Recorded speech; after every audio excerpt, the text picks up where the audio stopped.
On September 13th, 1848, a 25-year-old railroad construction foreman named Phineas Gage was preparing a blast site near Cavendish, Vermont, when a 3-foot-7-inch iron tamping rod weighing 13 pounds rocketed through his skull like a javelin, entering beneath his left cheekbone, passing completely through his brain, and exiting from the top of his head at high velocity before landing approximately 80 feet away, covered in blood and brain matter. The rod, which was over an inch in diameter, destroyed much of Phineas's left frontal lobe, and everyone who witnessed the accident assumed he was dead or would die within minutes from such a catastrophic injury. But Phineas did not die. Within minutes of the accident, he was sitting upright and speaking rationally, describing what had happened in calm detail to the men who rushed to his aid. And he would live for another 12 years after the accident, becoming one of the most famous medical cases in history, and forever changing how scientists understood the human brain, personality, and consciousness. But what made Phineas Gage's case truly extraordinary was not just his survival of an injury that should have killed him instantly, but what happened to his personality and behavior after the accident, transformations that revealed for the first time in medical history that specific parts of the brain controlled specific aspects of human personality, and that damage to those areas could fundamentally change who a person was. Before we descend into the incredible story of Phineas Gage and the iron rod that transformed both a man and medical science, hit that subscribe button right now, smash the notification bell, and drop your state in the comments below. This is Epoch of Fear, where we explore the most extraordinary survival stories that changed human knowledge. And he grew up in an era when the United States was undergoing rapid transformation through industrialization and westward expansion. By his early 20s, Phineas had found work in railroad construction, one of the most important and dangerous industries for the mid-19th century as railroads expanded across the country and reshaped American geography and commerce. Phineas worked as a blasting foreman for the Rutland and Burlington Railroad, responsible for the dangerous work of preparing explosive charges that would blast through rock to create paths for railroad tracks through mountainous terrain in Vermont. This work required precision and careful attention to procedure, because mistakes with explosives could easily kill workers. But it was also well paid by the standards of the time and offered opportunities for advancement to men who were skilled and reliable. Phineas had established himself as an excellent foreman, known for being responsible, intelligent, and well-balanced in temperament. His employers valued him highly, describing him before the accident as the most efficient and capable foreman in their employ. And his co-workers respected him as someone who was both competent at the dangerous work and fair in his treatment of the men under his supervision. The procedure for blasting rock in 1848 involved drilling holes into the rock face, filling them with explosive powder, adding a fuse, and then using a tamping iron to pack sand or clay on top of the powder to contain the blast and direct its force into the rock. The tamping iron that Phineas used was a specialized tool, custom-made for this work, that was 3 feet 7 inches long, tapered from a diameter of 1 1/4 inches at the blunt end, down to 1/4 inch at the pointed end that entered the blast hole, and weighted 13.5 pounds of solid iron. The process required careful attention, because if the iron struck sparks against the rock, or if powder was exposed during tamping, it could ignite prematurely. On September 13th, 1848, Phineas was preparing a blast site when something went wrong with the procedure, creating an explosion that launched the iron rod like a missile directly toward Phineas's head. The rod entered his skull beneath his left cheekbone, passed behind his left eye without destroying it, penetrated the base of his skull, traveled upward through the frontal lobes of his brain, and exited through the top of his skull just behind the hairline, carrying with it brain tissue, blood, and bone fragments before landing approximately 80 feet away. The force required to propel a 13-pound iron rod through a human skull and brain at such velocity is difficult to imagine, and every witness to the accident assumed that Phineas was dead. He was knocked backward by the impact and fell to the ground, but within seconds he was conscious, and within minutes he was speaking coherently, apparently aware of what had happened and able to describe the accident to the men who gathered around him. The workers called for a doctor and arranged transport to take Phineas to Cavendish, the nearest town with medical facilities, approximately 3/4 of a mile away. Phineas walked to the ox cart that would transport him with minimal assistance, and he sat upright during the journey, continuing to speak rationally about what had occurred. When Dr. Edward Williams, the local physician, arrived to examine Phineas about 30 minutes after the accident, he found Phineas sitting in a chair on the porch of the hotel where he was boarding, still conscious and lucid, with a gaping hole in his skull from which brain matter was protruding. Dr. Williams later described his initial examination in medical journals, noting his shock at finding Phineas alive and rational, despite an injury that should have caused instant death.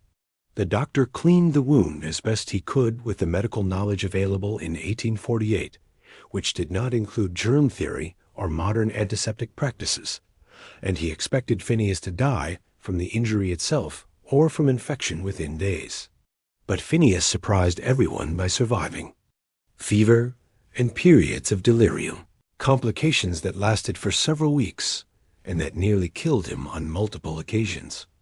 Dr. Williams and his colleague Dr. John Harlow, who took over Phineas's primary care, treated the infection and the resulting abscesses that formed in Phineas's skull, draining fluid and dealing with conditions that they did not fully understand because medical science in 1848 had not yet discovered bacteria or developed effective methods for treating brain injuries.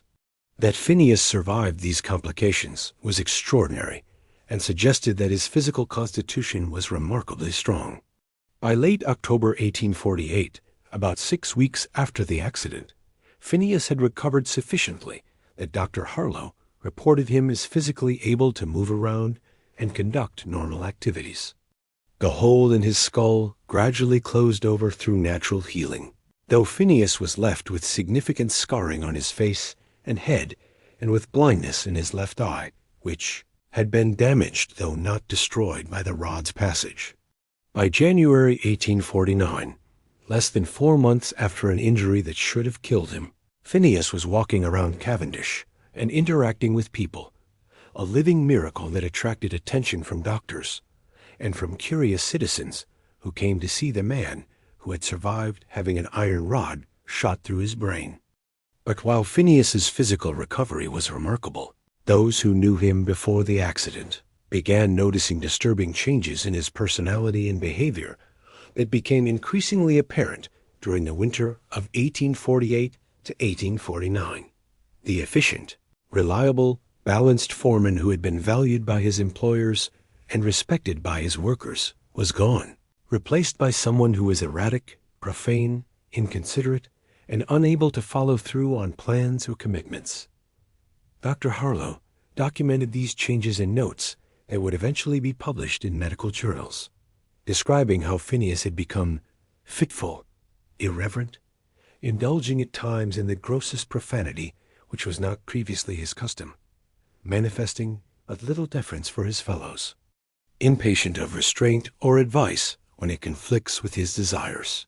The railroad company that had employed Phineas refused to rehire him because they recognized that he was no longer capable of the responsibility and judgment that a foreman's position required.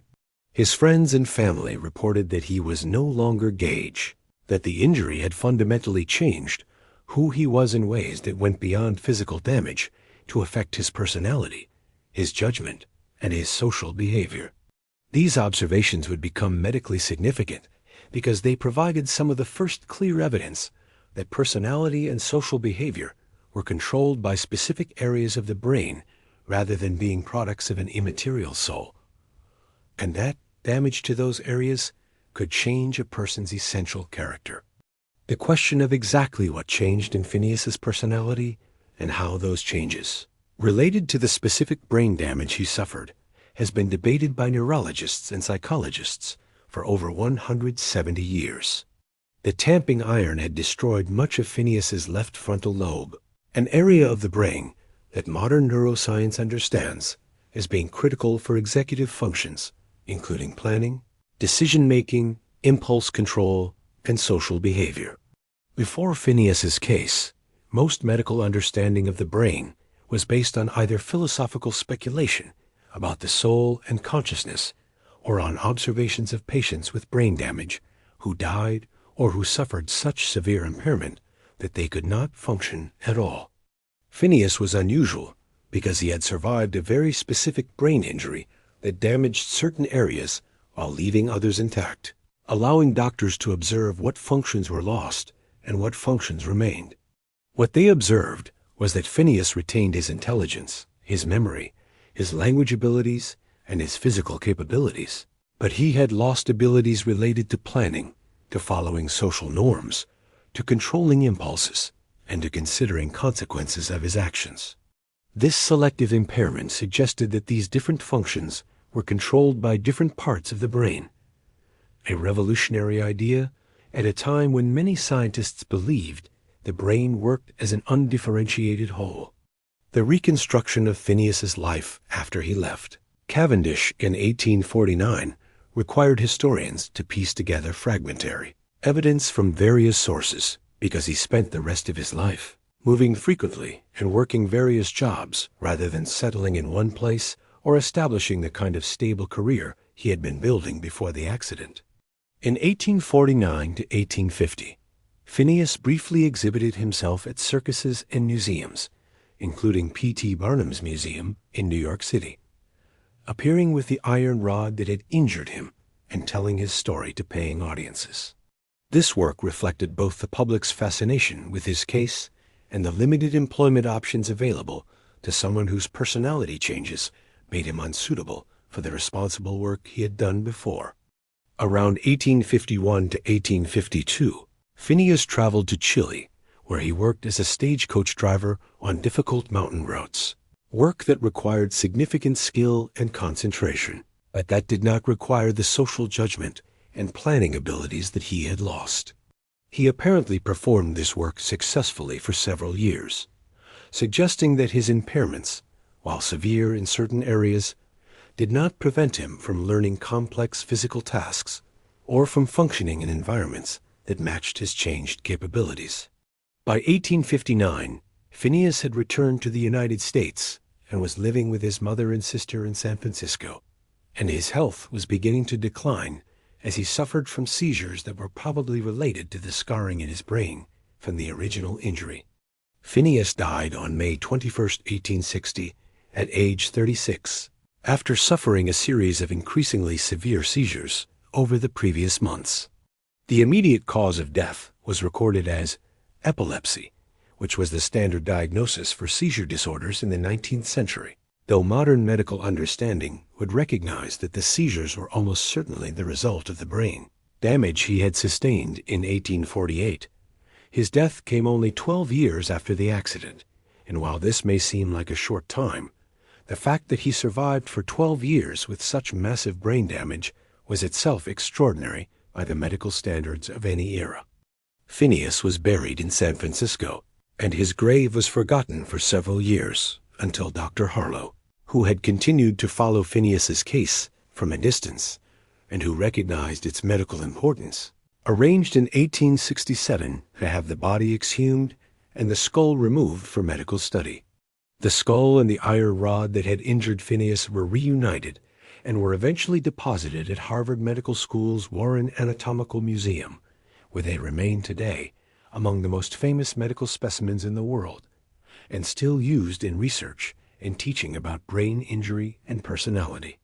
The immediate medical significance of Phineas's case was recognized by some doctors, including Dr. Harlow, who published detailed reports about the accident and its aftermath in medical journals in 1848 and again in 1868 after Phineas's death.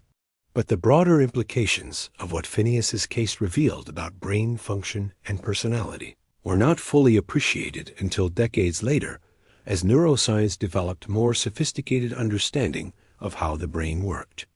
In the mid-19th century, medical science was divided between those who believed that different parts of the brain controlled different functions, a theory called localization, and those who believed the brain worked as an undifferentiated whole.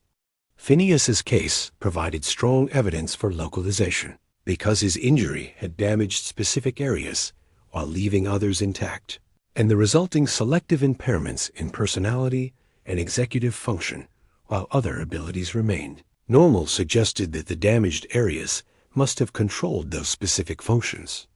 But this evidence was not immediately accepted by the medical establishment, partly because localization was controversial, and partly because Phineas was just one case, and scientists were rightly cautious about drawing broad conclusions from single examples. The transformation of Phineas Gage from a somewhat obscure medical case report to one of the most famous stories in neuroscience occurred gradually over the 20th century as researchers studying brain function repeatedly returned to his case as a foundational example. By the mid-20th century, as neurosurgery developed techniques for treating brain injuries and as neuropsychology developed methods for assessing personality and behavior changes after brain damage, Phineas's case became a standard reference point, the historical precedent that demonstrated the reality of personality change following frontal lobe damage. Every psychology and neuroscience student learned about Phineas Gage as the first well-documented case of acquired personality change following brain injury, and his story was cited in countless textbooks and research papers. In the 1990s and 2000s, modern neuroimaging techniques allowed researchers to reconstruct the likely path of the iron rod through Phineas's brain using his preserved skull, creating detailed three-dimensional models that showed exactly what areas were damaged and allowing correlation with modern understanding of what those areas control. These studies confirmed that the damage was concentrated in the frontal lobes, particularly in areas known to be important for decision-making, impulse control, and social behavior, validating the connection that earlier researchers had made between Phineas's brain damage and his personality changes.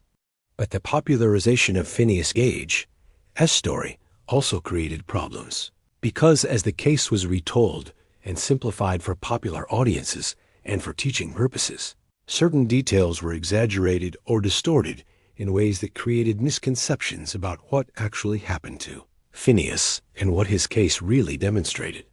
The most common distortion was the claim that Phineas's personality completely changed from good to bad, that he became violent or criminal, or that he was rendered completely unable to function in society. While Phineas certainly experienced significant personality changes, and while these changes made him unsuitable for the responsible foreman position he had held before, the historical evidence does not support claims that he became violent or that he could not function at all. He worked successfully as a stagecoach driver for years in Chile. He maintained relationships with his family, who cared for him when his health declined. And while he was described as having poor judgment and being inconsiderate, he was not described as being dangerous. The exaggerations probably occurred because traumatic stories are more memorable and because simplified narratives are easier to teach, but they distorted the actual history and created false impressions about the effects of frontal lobe damage that did not match the real complexity of Phineas's case. Another area where popular retellings of Phineas's story have been misleading concerns the question of recovery and whether Phineas's personality changes were permanent. Early accounts emphasized the permanent nature of the changes, using Phineas as evidence that personality was fixed in the brain and that damage to personality-controlling areas resulted in irreversible changes.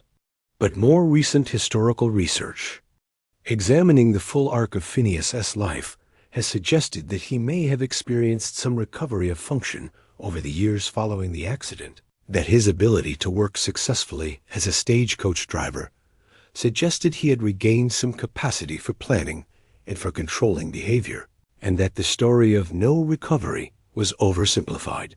This revisionist interpretation remains controversial among historians and neuroscientists, with some arguing that the evidence for recovery is weak and others arguing that it demonstrates the brain's plasticity and capacity to compensate for damage. The debate illustrates how even famous historical cases can remain subjects of ongoing research and interpretation. As new evidence emerges and as scientific understanding evolves, the question of what Phineas's case reveals about consciousness, personality, and the relationship between brain and mind has philosophical as well as scientific dimensions. Before the 19th century, most Western philosophy and theology held that consciousness and personality were properties of an immaterial soul that existed independently of the physical body, that the brain might be necessary for the soul to interact with the physical world, but that the essence of a person transcended the physical organ. Phineas's case provided powerful evidence against this view because it demonstrated that damaging specific parts of the brain changed fundamental aspects of personality, including moral judgment and social behavior, suggesting that these qualities were products of brain function rather than of a separate soul. If Phineas was no longer Gage after the injury, as his friends reported, then where had the original Phineas gone? The most straightforward answer was that personality was a function of brain structure and chemistry, and that changing the brain changed the person, because there was no separate soul maintaining identity independent of brain function. This materialist understanding of consciousness and personality was disturbing to many people in the 19th century and remains controversial in some circles today. But Phineas's case made it difficult to maintain belief in a soul that was completely independent of brain function. The medical advances that have occurred since Phineas's time have made survival of serious brain injuries much more common, though still often accompanied by personality and behavioral changes similar to what Phineas experienced. Modern neurosurgery can treat traumatic brain injuries with techniques that were inconceivable in 1848, including surgery to remove damaged tissue, methods to control brain swelling, and antibiotics to prevent infection. Rehabilitation techniques have been developed that can help people with frontal lobe damage to partially recover lost functions or to develop compensatory strategies. And neuroimaging allows doctors to understand exactly what areas of the brain are damaged and to predict with some accuracy what impairments might result, allowing for better planning and intervention. But despite these advances, frontal lobe damage still frequently results in personality changes and behavioral impairments that are difficult or impossible to fully reverse, confirming the fundamental insights from Phineas's case about the role of the frontal lobes in personality and executive function. Modern patients with frontal lobe damage often experience impulsivity, difficulty planning, poor judgment, and socially inappropriate behavior, just as Phineas did, demonstrating that the connection between specific brain areas and specific functions that his case helped establish has been validated by countless subsequent cases. The ethical questions raised by cases like Phineas's, where brain injury creates personality changes, are profound and difficult. If a person's personality is fundamentally changed by brain damage, is the person who emerges from the injury the same person who existed before, or are they in some sense a different person occupying the same body?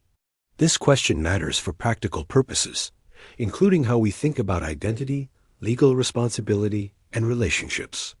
If someone commits a crime after a brain injury that damaged their impulse control and judgment, should they be held fully responsible, given that the person who committed the crime might be substantially different from the person who existed before the injury? If a spouse's personality is changed by brain damage, are the marriage vows made to the previous personality still binding to the new personality? These are not just abstract philosophical questions, but are practical issues that courts and families grapple with in cases of traumatic brain injury. The preservation of Phineas's skull and the iron rod at Harvard Medical School has made his case permanently available for study and has allowed each generation of researchers to re-examine the evidence using new techniques and asking new questions. In the 1990s, researchers used the skull to create computer reconstructions of the rod's probable path through Phineas's brain, determining with reasonable certainty which structures were damaged and which were spared. In the 2000s and 2010s, advanced imaging and modeling techniques allowed even more detailed reconstruction, comparing the damage pattern to modern knowledge of brain function and finding strong correspondence between the damaged areas and the functions that Phineas lost. These ongoing studies have confirmed that Phineas's case was not just a historical curiosity, but was a genuine contribution to scientific knowledge, and that the preserved specimens continue to provide value for research and teaching more than 170 years after the accident.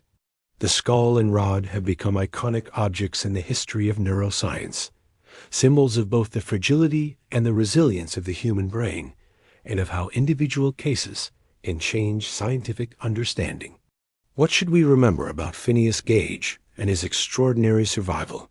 That on September 13, 1848, a 3-foot 7-inch iron rod weighing over 13 pounds passed completely through his skull and brain at high velocity, destroying much of his left frontal lobe, and that he survived this injury not just for minutes or hours, but for 12 additional years.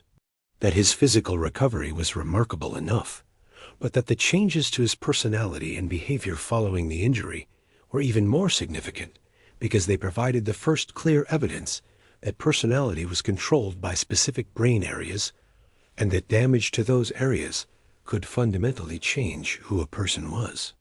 That his case transformed medical understanding of the brain and consciousness, helping to establish the principle of localization and demonstrating that the relationship between brain and mind was much more direct than previous theories had suggested. That his life after the accident was difficult, and that the personality changes he experienced prevented him from returning to his previous career and probably contributed to his early death, reminding us that survival of brain injury does not mean full recovery. That his case has been studied for over 170 years and continues to provide insights for neuroscience and psychology, demonstrating that individual cases can have lasting scientific value. And that his preserved skull and the iron rod that injured him remain at Harvard Medical School as permanent reminders of both the fragility of human consciousness and the remarkable resilience of human beings who survive catastrophic injuries. What do you think about Phineas Gage's case and what it reveals about personality, consciousness, and the relationship between brain and mind?